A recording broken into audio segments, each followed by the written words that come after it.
Okay, so this is the half where the planetary gear. I'm going to start taking this off now. So I've gone and undone that, drained all the oil out of it. Now first thing I'm going to do, there's nothing that holds this in, is I'm going to pull this out along with that sun gear.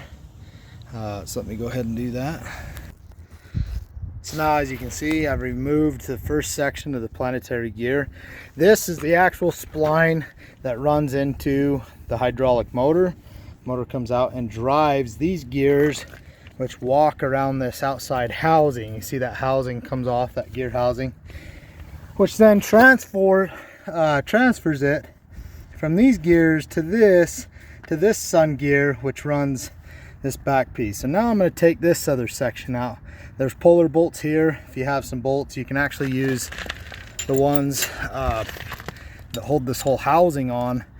They are the same size and they should thread in there. So you can use two of them as a handles to pull out this next section. So that's what I'm going to go ahead and do, and I'll keep showing you on this dual cone seal the deeper I get into this. So now you can see I removed the second, and inside there you're going to have these gears. You can see that actually walks everything, and this housing itself, you can start to see it's starting to come off. So I will remove that. So first gear, the main sun gear, then we go to the second gear, and the carrier, you can see I've just pulled this out, this, and you'll have this sun gear that sits in the middle that runs all three of those. So you're going to want to keep everything clean. I like laying down these oil absorbent mats.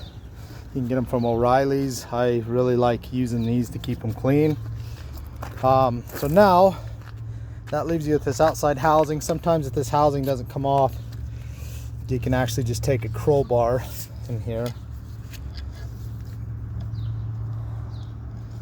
and walk this thing off. So I'm going to work on getting this off, and it'll expose that gear and the ball bearings that actually hold up the machine, where all the weight rotates on, with the dual cone seal underneath. Okay, so now we got that ring off, and what you're left with are these three pilot studs that ring gear sits on. Okay, and so now I will get working probably on another video that I'll do. This right here is your main drive gear ring right there, and inside of here are all the ball bearings up and behind here.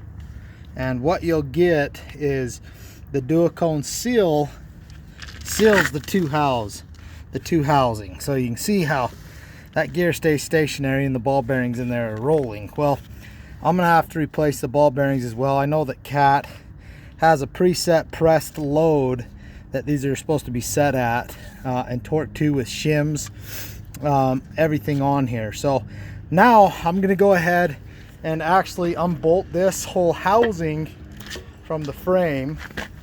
So I'm gonna come back here and undo all these bolts and pull this off with my crane and set this in my shop on my steel table. Go ahead and clean it all up, and then I'm going to go in and inspect the ramps on this and the dual cone seal and all the bearings.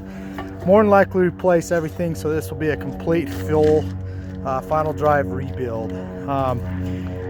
That will be done in video number 3. Thank you again.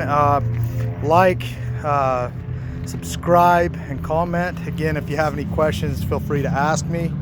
I will get to your comments as soon as I can, and as knowledgeable as I can. Or if you guys have other ways that this has been done in the past, please let me know. Thank you.